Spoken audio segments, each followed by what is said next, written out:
feel it now.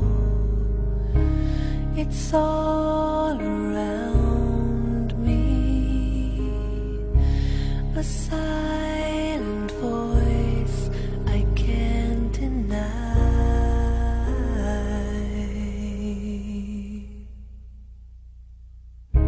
A mother's arms,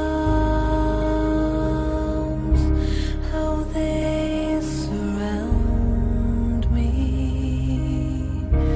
They sing the beauty of my life.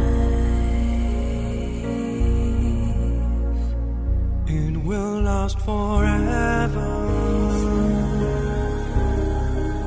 It will never fade away. Never cause me pain. This love, this love. I close my eyes. It takes me over. A memory deep down in my soul,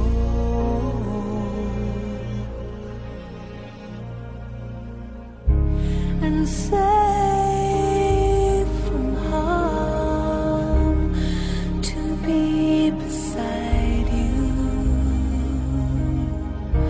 A light will shine upon the world.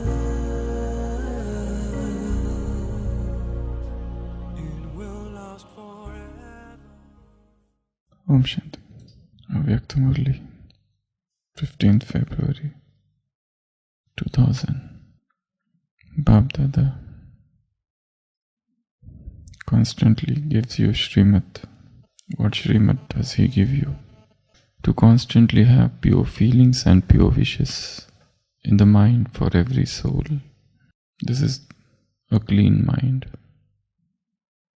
Have the attitude of uplifting those who defame you. This is a clean mind. Having wasteful thoughts of oneself or others is not having a clean mind. Therefore, keep your mind clean and your intellect clear and clean. Judge yourself. Check yourself with attention, not superficially. I am alright, I am alright. No. Think about this and check yourself. Are your mind and intellect clear? Are they elevated? Only when this is so, can you make your stage double light. This is the easy way to make your stage equal to the Father's. You cannot practice this at the end. You need to practice this over a long time. So do you know how to check? Check yourself, not others. Bapdada has told you something amusing previously too. The long distance vision of many children is very powerful, but their short-sighted vision is weak. That is why they are very clever in judging others. Do not become weak in judging yourself. Why we judge and how we judge.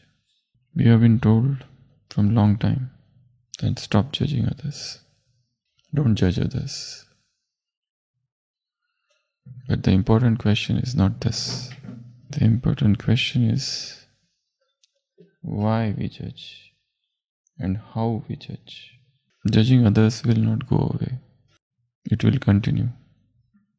Because we keep on judging others all the time. The important thing is not about stop judging. It's not about stopping judging. It's about understanding why we judge. It's about knowing how we judge and what we judge about others. This is a person. This is the being. And this is the action. This is the circle. Being is always unavailable for judging. What is available for judging is actions. And they may be deceptive. I cannot judge being. I only judge their actions. Somebody is angry. I see him and I judge that this is an angry man. In fact, he might be a very loving person. But in that moment, something ired him, something irritated him, and in that rattled stage of the mind, he has flown into a fit of rage. Now anger is available to me here, which is an action,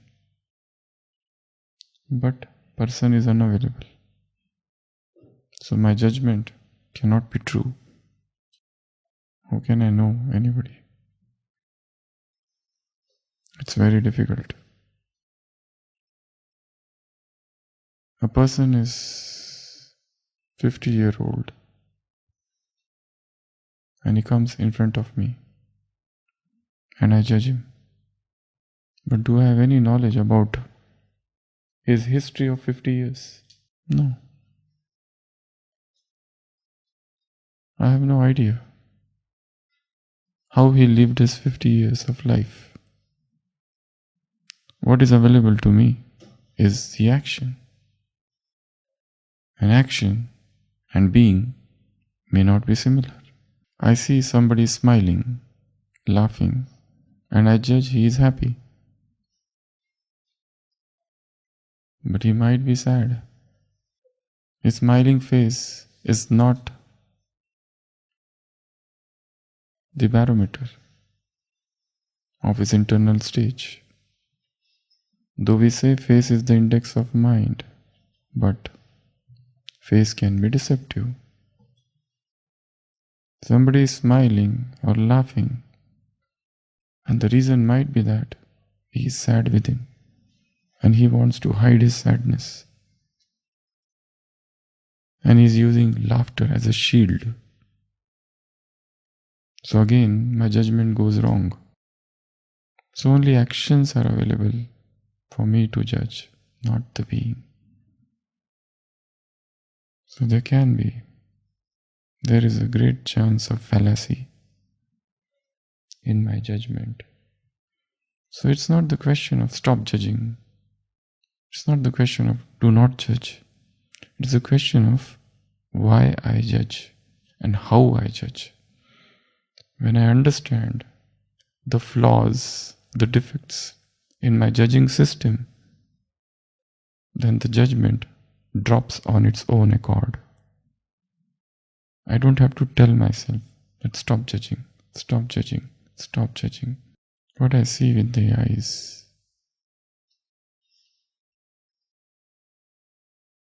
is not the truth, the whole truth, the ultimate truth. So better I use my judgment to judge myself, to check myself rather than others. It's like there's a novel and I tear one page from the middle and I read and I judge the entire novel. If I tore one page from somewhere in the novel and it is describing something dirty, something negative, and I come to the conclusion that this is a useless novel, so my judgment is faulty.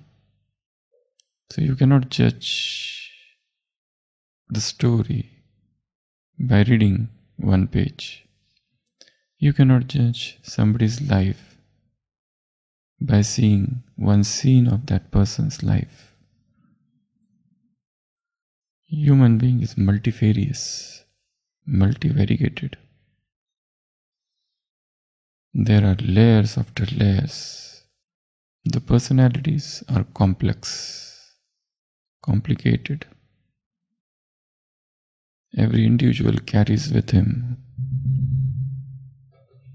an intricate set of complexes, and they are so diverse that it's tough, at times impossible,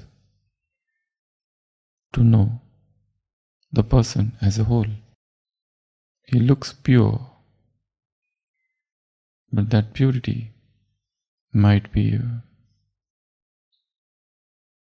facade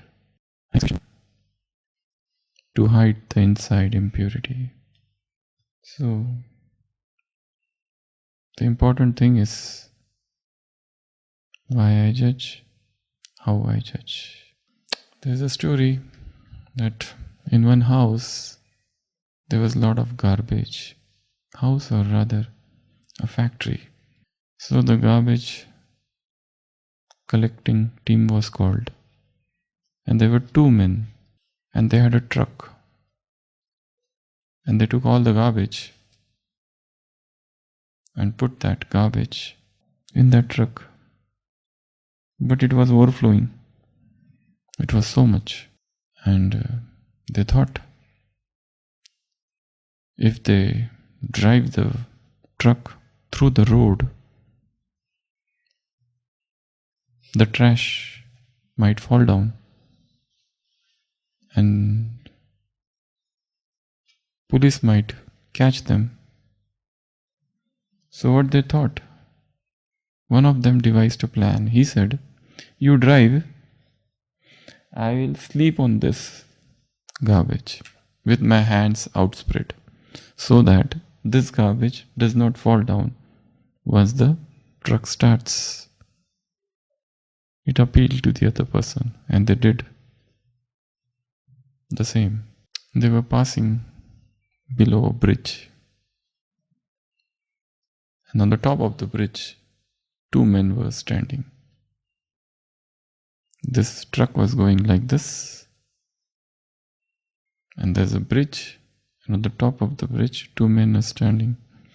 One of them said, "Look at that man. What sort of world is this? Now throwing men also on the garbage, along with garbage. They have no value. He looks dead, but look the way people have thrown him on that truck." So that is their judgment. But what they have judged is the action. Because action is the only thing which is available. How can I know a person? What is available to me are just actions and words. Somebody comes and speaks harshly, loudly. Somebody is screaming. I conclude that he doesn't look like to be a royal person. Somebody is abusing, casting aspersions. I judge that this is not a good man. But as I said, this is the only thing which is available. Actions and words. Being is unavailable to me. So whatever I judge about others, there is every likelihood and probability that my judgment goes amiss. So when you think in this manner, I don't have to think that I don't have to judge. Rather, judgment falls down on its own accord. Jesus says, "Judge ye not, and ye shall not be judged." I see somebody is exploiting somebody. I see people are speaking untruth. They are taking advantage of others. People are cunning, practicing falsehood. But what I know of them, because what I am seeing may not be the truth. That's why this understanding of why and how is very important. And when this understanding comes, this criminal vision goes away. Because right now, whomsoever I see, that person appears to me a criminal.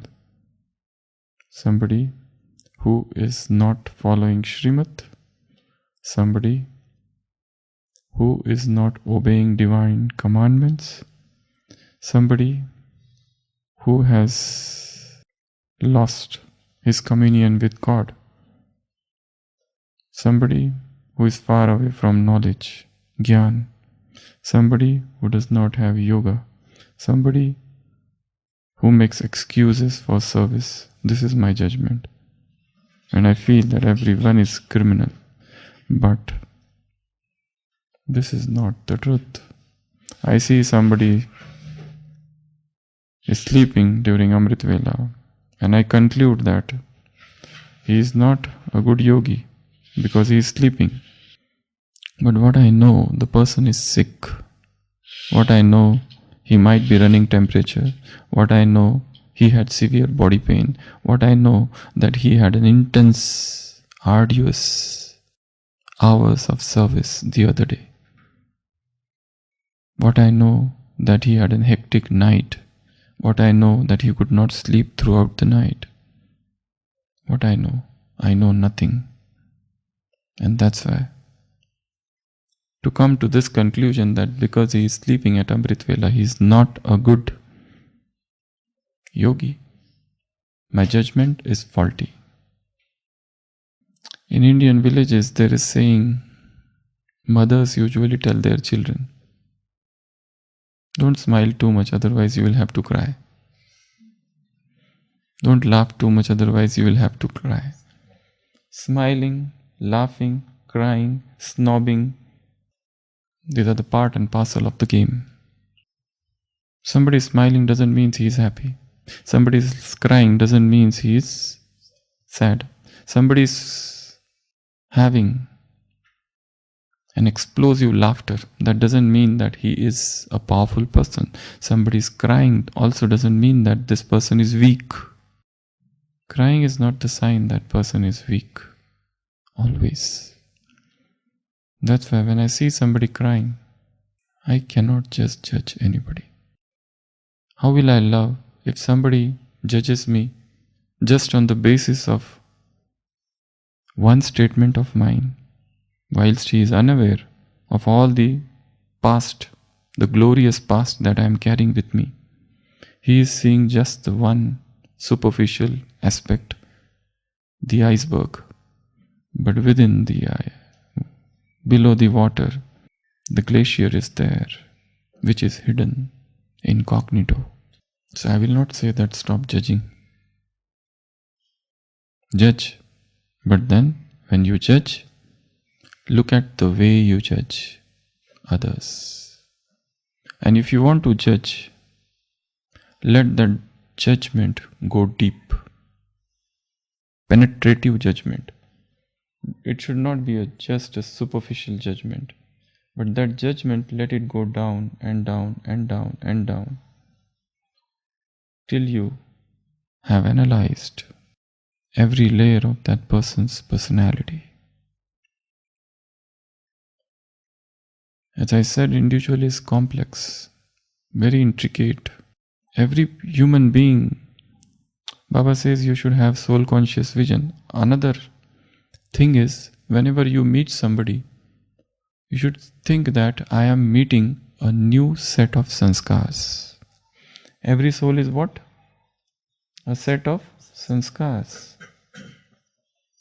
Not just one sanskar, but multifarious sanskars. And what is available to me is just one sanskar. Based on that one sanskar, I cannot judge the entire personality. And even sanskars manifest in such a weird, such a strange manner. There was a German philosopher, Friedrich Nietzsche. He says, I smile, but don't think that I am happy.